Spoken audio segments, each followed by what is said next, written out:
it's one of the best Australian movies I think that's been made. Like the cinematography, the horse handling, and everything that's in the movie. The movie's also quite accurate, but it's got like a really long prelude, so you understand what was going on at the time. Unlike the Danger Close movie, which was basically a 2-hour movie, which was the 4-hour battle condensed into 2 hours. So this is a bit more of a story. Free plug, we've got a Veterans Ocean Therapy here at Palm Beach because we're so close to Pittwater. We do a paddling club every Sunday morning, which is open to all veterans, whether you're a member of the RSL or not. If you become a member of our sub-branch, you can use the kayaks, the sailing catamaran, the stand-up paddle boards. Anytime you want, we'll give you the code and you can take the gear out with your family. The aim of what we're doing with that is we want to, at some stage, offer a course for people that are exiting the Army or the Navy or the Air Force, and catch them before they start to have problems and treat them, tell them how to, physical activity, good diet, good sleep, all, building blocks for you to have good mental health in the long term. We want to do a week-long activity for people that are leaving the military and may become, PTSD later on. So that's what we're after. We're going to work pretty hard. If you've heard of saltwater veterans, they've become quite active lately. They run out of Royal Prince Alfred Sailing Club. We will work with them for the week-long activity. All right. So the Battle of Beer, thanks to Mark. Mark's a big fan of beer. The Battle of Beersheba happened on the 31st of October 1917 as part of the World War I. The reason we're doing it tonight is we wanted to do it as close to the battle as we could, so it's not far from the anniversary. I'm the treasurer here at Palm Beach. I went to Duntroon when I was a lot younger and a lot thinner. My first unit was 3 RAR, then I went to 51st Battalion, and then I was at 2 RAR. I ended up as a tactics instructor at Duntroon, which was an amazing job. It's the job I aspired to do. And then after I'd done that job, I got out. I also wrote a book called Back to the Border, which was about the 2nd Battalion's second tour of East Timor. It's in the library. We have a library at the back. It's probably underutilised because there's a hell of a lot of reference stuff in there. All right. World War One. On the 28th of July 1914, Germany invaded Belgium. And therefore Britain declared war on Germany.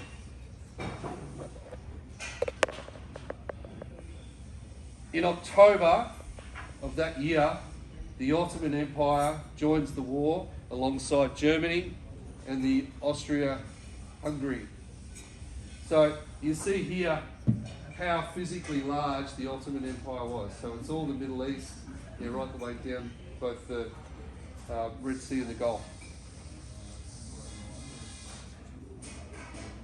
Why was that important? Well, the British Empire and the Dutch had a lot of interests in our part of the world, and the Suez Canal was the most strategic element within Europe. So the Ottoman Empire threatened control of the Suez Canal, and if you stopped Britain getting resupplied by Australian beef and lamb and wool, same from the New Zealanders and the same for the Dutch from the East Indies, you would hurt that population of Britain. So you'd hurt the British Empire by controlling the Suez Canal. The British controlled Egypt and the Suez Canal. So this part of the world was very, very important. Australia raised the Australian Imperial Force, or the AIF as we knew it. They departed Albany in November 1914, bound for what we knew was going to be their first campaign in Gallipoli. They came through the Suez Canal, so that shows the importance of that part of the world. They came through the Suez Canal and went to Cairo for training, because that was the Empire at the time. After they were in Egypt, they deployed to Gallipoli and fought against the Ottoman Empire, or the Turks, in Gallipoli. That only went from the end of April to December 1915. After that campaign, they reorganised back in Egypt. The infantry, the unmounted infantry, all got sent to the Western Front, which is the part that you would have all heard. We went and fought in the Somme, we fought on the Western Front. However, the mounted elements of the Anzac Corps, so the New Zealand and Australian mounted troops, they remained in Egypt, and they were under British command and incorporated into the Egyptian Expeditionary Force, the EEF.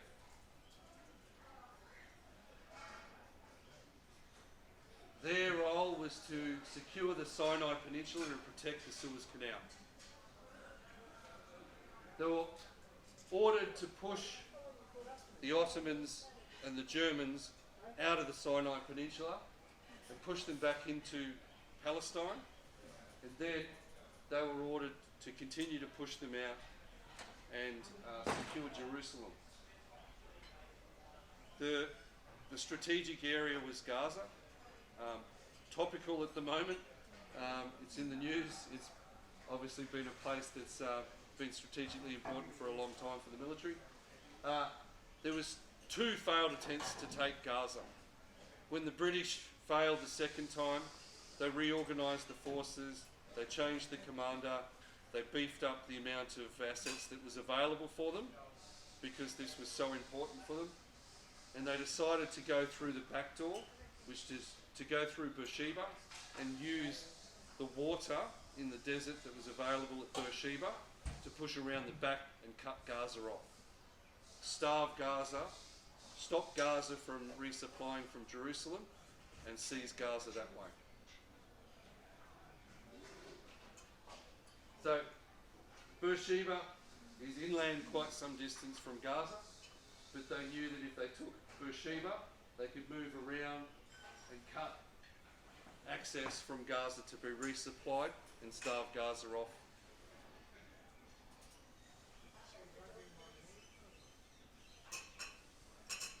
In the battle, which is pretty well depicted in the movie that we'll see, we will only pretty much see the Australian aspects of it, but there is a significant force from the New Zealanders and a significant force from the British infantry. So the British divisions attacked from the southwest, and the Australian and New Zealanders attacked this area here, which was Tel El Saba. It was a high position, and it dominated the whole area. So to take Beersheba, they needed to take this feature, because this provided fire support and overwatch over the entire village of Beersheba. The way they did it is they put the British infantry here, and they used dismounted New Zealand troops to push against Tel El Saba, and the Australian Light Horse then moved up to the north, and this was actually their escape route north through to Jerusalem, and there was the 2nd Light Horse Brigade that cut off the withdrawal route north to Jerusalem.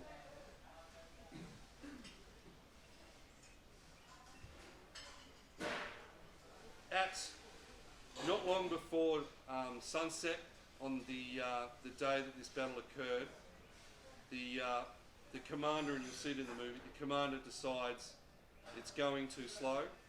We need to take the wells now. We're going to run out of water, and the desert was the ultimate enemy. If you can hold out for long enough, the desert will do the rest. So they needed to do something decisive and do it fast.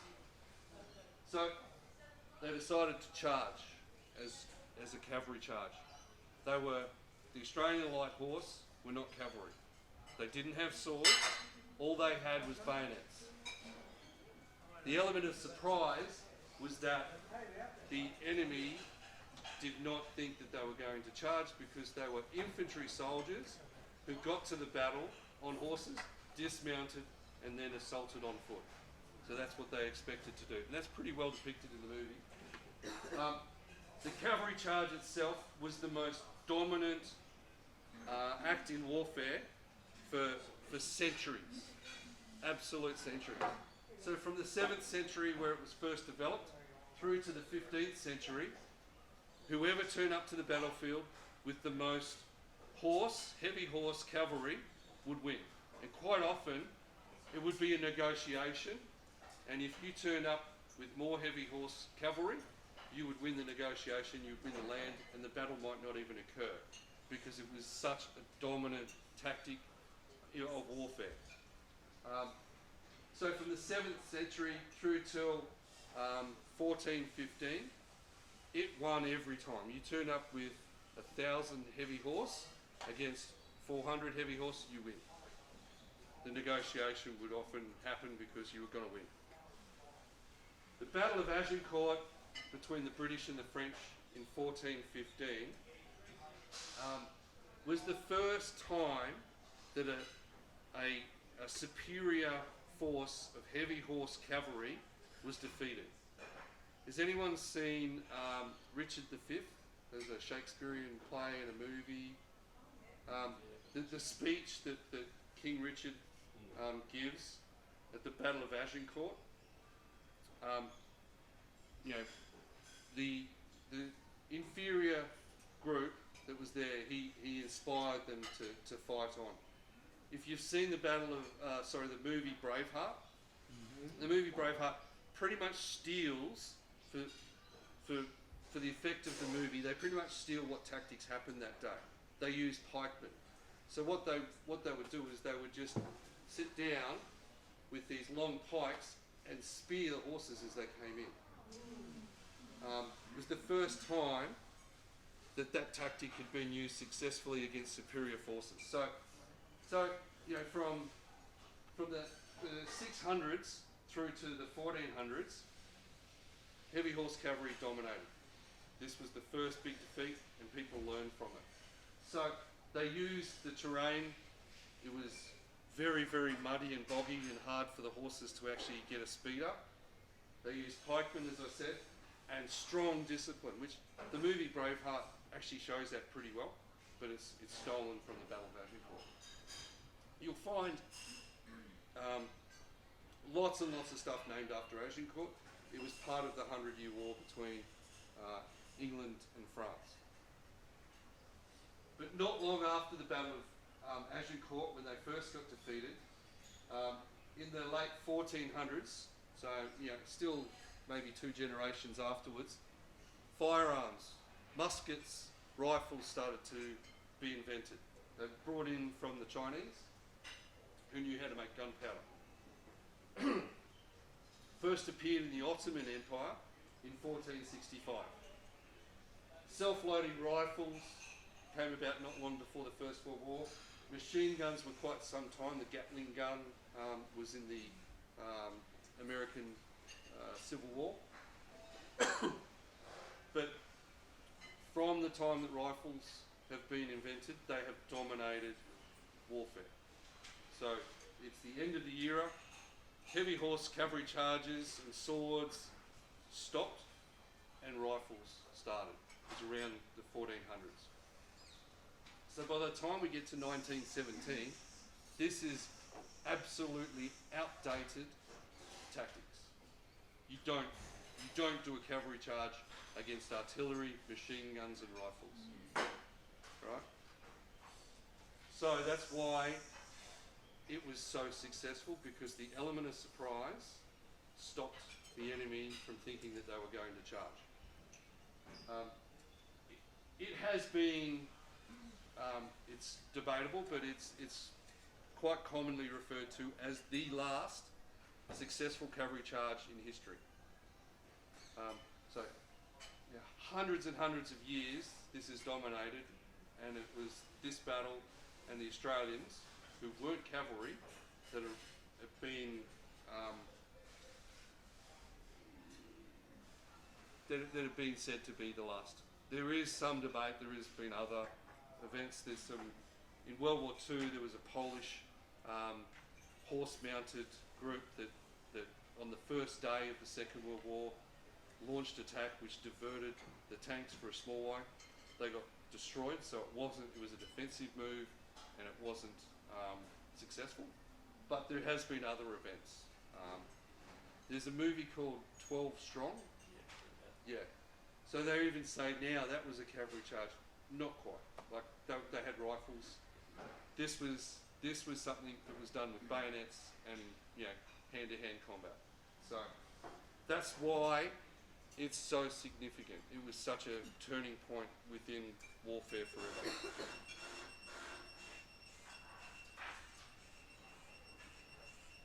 The results of this battle are quite astounding. The British, who are saying were fighting as just dismounted infantry down in the southwest, they lost a lot, but including the Australians that they lost, there was only 171 killed in action. The 4th Light Horse and the 12th Light Horse were the two that actually fought in the cavalry charge. Only lost 35 men and 20 men in the 12th Light Horse. The wounded were mostly lost, or the wounded mostly occurred because they fell off their horses during the charge. They actually, most of those wounded were not wounded by enemy fire or action. It was because it was such a rapid attack over pretty uncomfortable ground that they fell off their horse and they were wounded that way. So they're a massive difference in numbers when the Germans and Turkish lost 1,000. And then almost 2,000 were captured. It was a very, very successful battle. As a result of this, so at the start I was saying there was 2 attempts to take Gaza. They took Beersheba. It was so decisive that they went on, and 7 days later, a week later, they took Gaza. From there, they took Jerusalem by the end of the year. They captured Damascus the following year by the 1st of October. Aleppo by the 25th of October, so we're getting pretty close to the end of the war. There was an armistice between the Ottoman Empire and the British that occurred on the 30th of October, so 11 days before Germany signed an armistice. And then Germany signed the armistice. It destroyed the Ottoman Empire, and this Battle of Beersheba was the first of the pins to fall. From this, they kept falling, and they kept pushing them out of the Middle East. Not long after, the very next year, you had a revolution both in Germany and in Turkey, and that was the rise of Kemal Ataturk, who became the father of modern Turkey. That's why it was such a crucial battle. This was the turning point for the Ottoman Empire, and they ceased to exist as a result. So,